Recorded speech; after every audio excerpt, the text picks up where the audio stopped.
नमस्कार दोस्तों। विनय दामोदर सावरकर इस नाम से आप वाकिफ ही होंगे, क्योंकि यह नाम हमेशा देश की राजनीति में चर्चा का विषय बना रहता है। खास करके 2014 में जब मोदी सरकार आई सत्ता में, वब से तो ये नाम काफी ज्यादा देश की राजनीति में बना ही रहता है। विनय दामोदर सावरकर को कुछ लोग देशभक्त मानते हैं तो कुछ लोग इसे देशद्रोही मानते हैं। विनय दामोदर सावरकर सबसे ज्यादा उस समय चर्चा में आए थे जब देश के प्रधानमंत्री नरेंद्र मोदी 2014 में बने थे।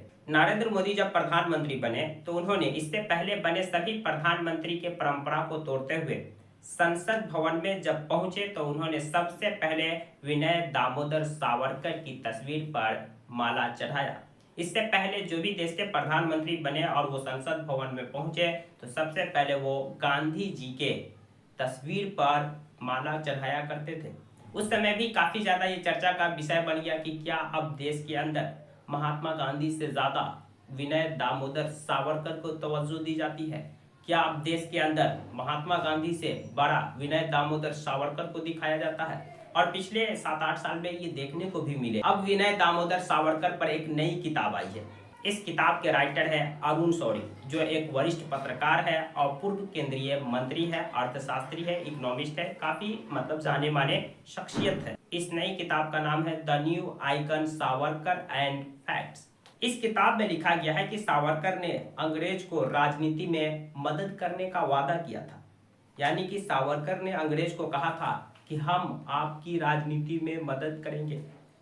इस किताब में यह भी खुलासा किया गया है कि किस तरह सावरकर अंग्रेज के सामने गिड़गिड़ाया करते थे, भीख मांगा करते थे कि आप हमें अपने साथ ले लीजिए। हम इंडिया में जो फ्रीडम मूवमेंट चल रही है या गांधी जी कांग्रेस जो भी है, इनके खिलाफ लगातार काम करेंगे। हम इसे कमजोर करने की कोशिश करेंगे। हम राजनीतिक तौर पर आपकी मदद करेंगे। इस किताब को लेकर अरुण शौरी ने जो बीबीसी को इंटरव्यू दिया है, वो इंटरव्यू का एक छोटा सा क्लिप हम आपके सामने पेश कर रहे हैं। बाकी ये पूरा इंटरव्यू आप बीबीसी चैनल पर जाकर देख सकते हैं। मेरे छोटे से अनुमान में उस समय एक नेशनल मूवमेंट थी। हम फ्रीडम के लिए स्ट्रगल कर रहे थे। वो नेशनल मूवमेंट का नाम उस समय कांग्रेस था। वो आज की पॉलिटिकल पार्टी नहीं, वो एक नेशनल मूवमेंट थी। अब सबको उसमें शरीक होना चाहिए था। और सावरकर ने उस नेशनल मूवमेंट को इतनी गालियां दी, गांधी जी को इतनी गालियां दी, और इतनी मतलब कि, और इसमें सब वो ब्रिटिश की सहायता कर रहे थे। और वो सहायता कर रहे थे ऐसे ही नहीं कि उनके मन में आ गया। उन्होंने वो कमिटमेंट दी थी अंग्रेज़ों को कि मैं पॉलिटिकली आपको यूज़फुल बनूंगा। और उन्होंने कई ऐसी शर्तें मानी जो कि अंग्रेज़ कहते थे कि भाई नहीं, ये तुम्हारे रिहा होने की शर्त नहीं है, हम नहीं मांग रहे उन्हें। और वो करते रहे। तो ये तो बात ठीक नहीं थी।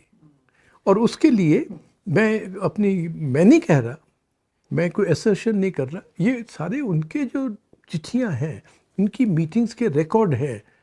शब्द मैं नहीं इस्तेमाल करना चाहता। वो लिनलिथ को, जो वाइसरॉय था, सावरकर उसको मिलने जाता है और लिनलिथ को उसका पूरा रिकॉर्ड कर कर सेक्रेटरी ऑफ स्टेट मतलब कि वो मिनिस्टर जो लंदन में थे, एमरी, उनको भेजता है कि ये सावरकर ने ये कहा, मैंने ये कहा, फलाना।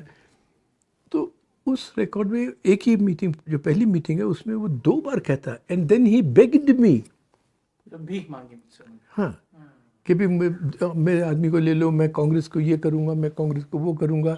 देश में फैले हिंदुत्व की राजनीति के समय आपको ये किताब जरूर पढ़ना चाहिए, क्योंकि हिंदुत्व के सबसे बड़े नेता विनय दामोदर सावरकर थे और उन पर ही ये किताब लिखी है अरुण शौरी जी की। आप ये किताब ऑनलाइन मंगवा सकते हैं। अगर आप ये किताब नहीं पढ़ सकते हैं तो बीबीसी चैनल पर जाकर इसका पूरा इंटरव्यू जरूर देखिए। जानकारी पसंद आई तो प्लीज वीडियो को लाइक कर दीजिए, चैनल को सब्सक्राइब कर दीजिए। Thank you for watching.